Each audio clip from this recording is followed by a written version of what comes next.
contre le radicalisme à Vilvoorde. On va en parler de Vilvoorde, parce qu'il y a pas mal de jeunes qui sont partis de là-bas. Bilal Chouitard est responsable du foyer des jeunes des Marolles. Et Diat Abou Jaja, ancien leader de la Ligue arabe européenne, qualifié en son temps d'ennemi public numéro 1. Pendant qu'il s'installe, on revoit quelques images de cet excellent reportage au cœur de l'État islamique qui a été réalisé par Vice News. Quand vous voyez ça, Diat Abou Jaja, vous qui avez créé cette Ligue arabe européenne, qui avait des revendications quand même très communautaristes, comment vous réagissez? Est-ce que c'est pas un peu là finalement vos enfants qui ont mal tourné? Ça, c'est, je crois, un petit peu exagéré de le dire. Bien sûr que d'un côté, le fait que tout ce qui est un mouvement de protestation démocratique qui est resté dans le cadre de l'état de droit a été opprimé, comme ce qui s'est passé avec l'AEL, a créé une certaine frustration chez certains des gens qui étaient à la base ou qui étaient partis de la Ligue. Bien sûr qu'il y a une relation là, mais je crois que le problème, c'est pas que nous on a créé l'AEL, le problème c'est que l'AEL était détruite. C'est ça le problème. Je ne dis pas que c'est ça la raison qui a évoqué la radicalisation de tous les jeunes, mais chez une certaine partie bien sûr. Parce que par exemple le Sharia for Belgium, le leader de Sharia for Belgium, il était à un certain moment dans l'AEL. Et on peut tracer le trajet de la déception dans la démocratie et puis aller vers une radicalisation de l'extrême droite islamiste, quoi. C'est ça. Donc vous l'avez fréquenté, vous avez fréquenté les responsables de Sharia for Belgium. Certains, oui. Certains étaient des membres de l'AEL à un certain moment. Ouais, donc on les incrimine ici en disant c'est eux aussi qui ont radicalisé beaucoup de jeunes. Absolument, ils ont joué un rôle. Ils ont radicalisé beaucoup de jeunes à Anvers et à Vilvoorde. Ça, c'est une réalité, on ne peut pas nier ça. Mais simplement, si on doit comprendre ce qui s'est passé, il faut tracer un petit peu le trajet. Et certains d'entre eux étaient de toute façon radicalisés, n'importe ce qui s'est passé. Mais pour certains, il y avait une déception dans notre société, une déception dans notre système démocratique qui a mené à une radicalisation aussi. C'est une explication qui vous paraît satisfaisante, ça, Claude Moniquet, une déception par rapport à notre système démocratique? C'est certain. Oui et non. Je pense qu'il y a certainement chez certaines des personnes qui partent un sentiment d'exclusion, que ce soit du jeu démocratique ou d'exclusion sociale, économique. Je ne le discute pas.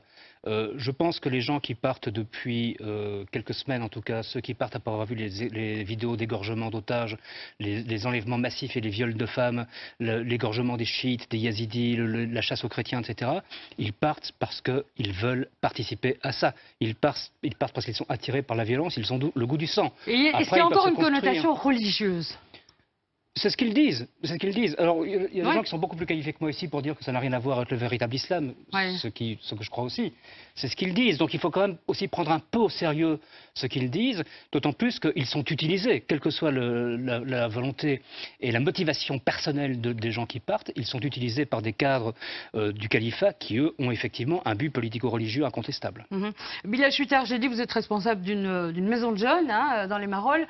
Vous avez fréquenté, ou bien les jeunes gens qui viennent dans cette maison de jeunes connaissent des jeunes qui sont partis là-bas. Comment est-ce qu'ils expliquent leur motivation? Pourquoi est-ce qu'ils vont là-bas dans des conditions abominables, commettre des atrocités?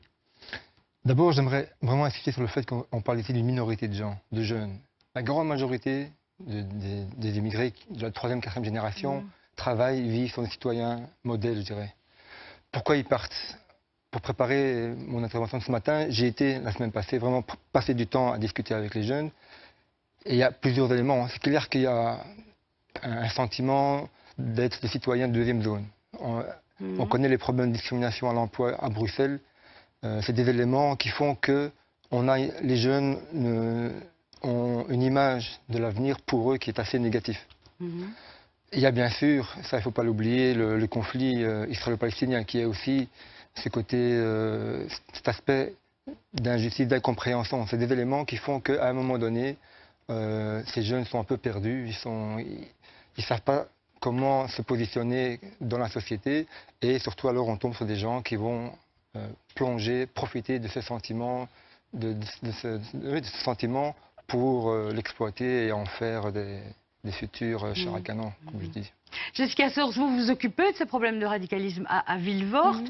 Il y a pas mal de jeunes de Vilvoorde qui sont partis, beaucoup plus que ce qu'on pourrait imaginer en fonction de la population. Hein. Comment est-ce que vous expliquez ça? Ben, je crois que j'ai déjà entendu pas mal d'explications qui peuvent être aussi adaptées au cas de Vilvoorde. Ce que je pourrais peut-être ajouter à la discussion, c'est qu'on peut faire une distinction entre les causes qui poussent les gens vers un départ.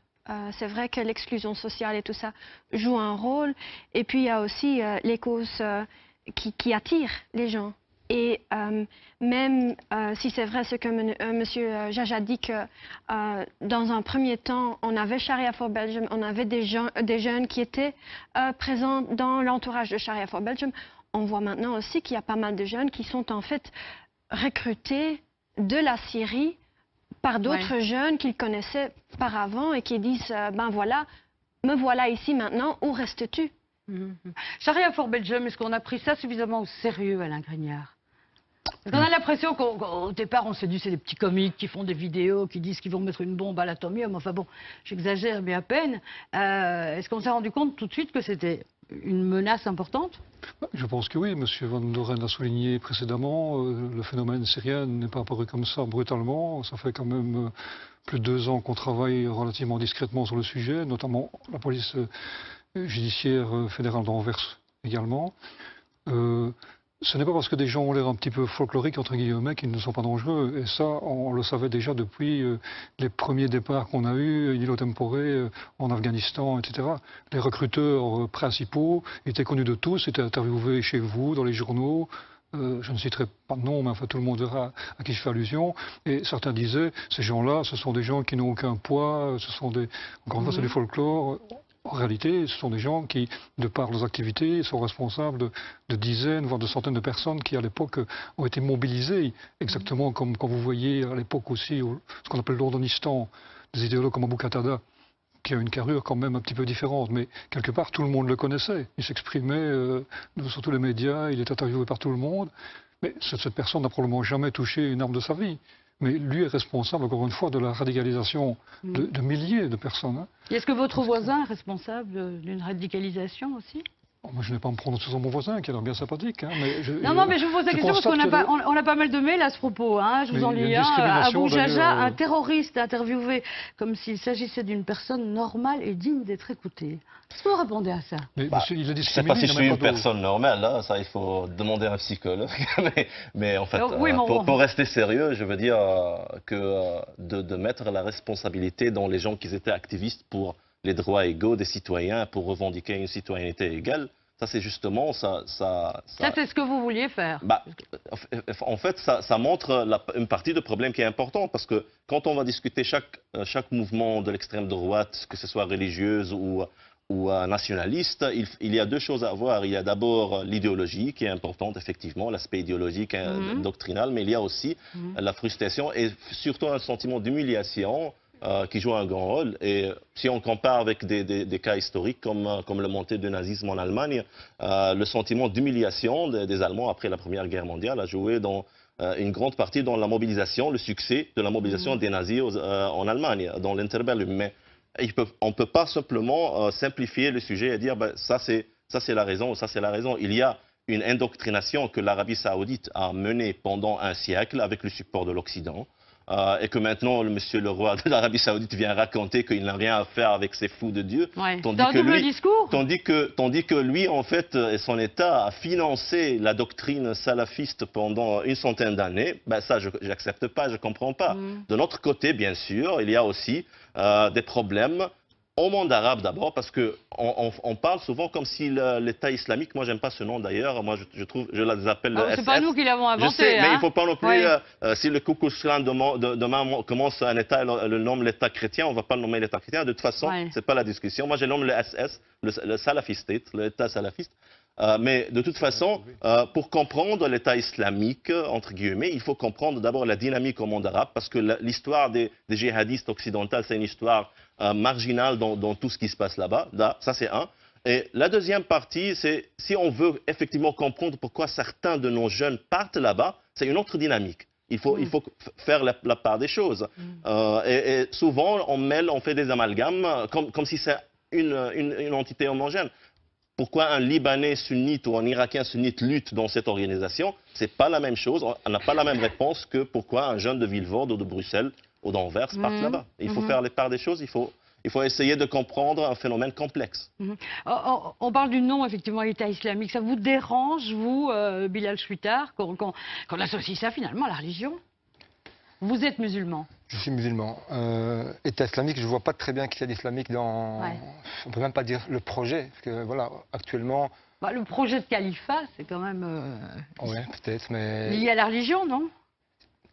Ben, ça fait partie, c'est une tendance de l'islam. On ne peut pas dire qu'ils ne sont pas des musulmans, mais c'est une tendance. Comme le Ku Klux Klan, encore c'est une tendance de christianisme, ou Pat Robertson aux États-Unis, qui a 7 millions de supporters, quoi. Ça, c'est aussi un protestantisme fondamentaliste, ça fait partie du christianisme. Mais on ne peut pas dire que cet État, on ne peut pas dire qu'ils ne sont pas des musulmans, ils se basent sur une tradition quand même authentique d'une certaine ligne, une interprétation salafiste, wahhabiste, qui est encore allée plus loin que ce que Al-Qaïda a fait ou que les Saoudiens veulent, bien sûr. Mais de l'autre côté, le mainstream de l'islam, c'est pas ça. Au niveau de, par exemple, eux, ils considèrent Hamas comme des hypocrites laïcs. Le Hamas qui font partie de mouvances des frères musulmans. Ceux de ISIS, ils disent, ceux-là, c'est des laïcs hypocrites.